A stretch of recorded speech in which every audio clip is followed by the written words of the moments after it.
नमस्कार मित्रांनो, तुमच्या सगळ्यांचं स्वागत आहे आजच्या मिनी ब्लॉगमध्ये। तर आज आपण आलोय मुंबईच्या प्रसिद्ध बाबुलनाथ टेम्पलमध्ये।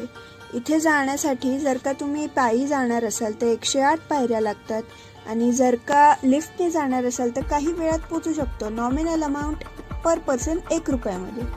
आणि हा असा एंट्रन्स आहे मित्रांनो। हा बघा, हा मंदिराचा मेन गाभारा आहे आणि लाईव्हमध्ये ह्याच्यामध्ये खूप गर्दी असते। हे बघा, या फोटोमध्ये तुम्ही बघू शकता।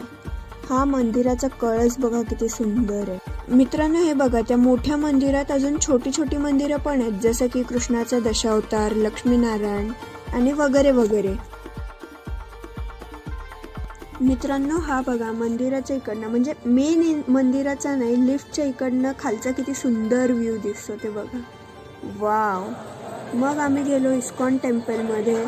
तिकडे मंदिराचा गाभारा तर सुंदर होताच, बट मंदिराचा जो सभामंडप असतो तो पण किती छान सजवलेला आहे ते बघा। तर छान कृष्णाच्या लीलांचे फोटो लावलेत सगळीकडे। त्यांच्या ज्या सखी होत्या त्यांचेसुद्धा फोटोज लावलेत आजूबाजूला। आणि ही झुमरं बघा किती सुंदर आहे। अशा जुन्या टाईपच्या खिडक्या अँड ऑल। आणि हे त्यांचे गुरु आहेत कोणतरी, आय डोंट नो मच। किती सुंदर आहे बघा। आणि गर्दी भरपूर असते इकडे। हे तसं मंदिर एवढं माहिती नाही आहे लोकांना, बट जेवढ्या लोकांना माहिती तरी सुद्धा खूप गर्दी असते मित्रांनो। इथल्या प्रत्येक मूर्तीला बघा, त्यांना बघून असं वाटतं की ती मूर्ती आपल्याकडेच बघून हसते। किती सुंदर वाटतात बघा ना, प्रत्येक मूर्ती किती सुंदर आहे।